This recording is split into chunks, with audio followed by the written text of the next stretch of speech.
EOD क्या होता है।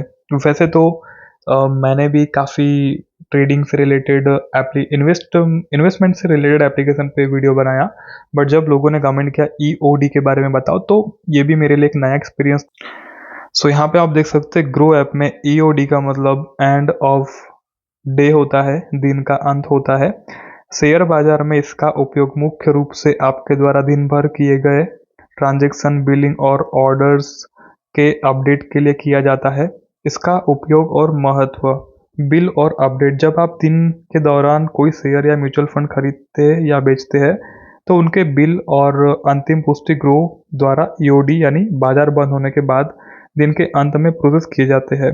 पोर्टफोलियो अपडेट दिन भर में उतार चढ़ाव के बाद अपने निवेश का वास्तविक मूल्य और लेन देन का इतिहास EOD पर ही आपके अकाउंट में दर्ज किया जाता है। तो EOD का मतलब होता है एंड ऑफ द डे।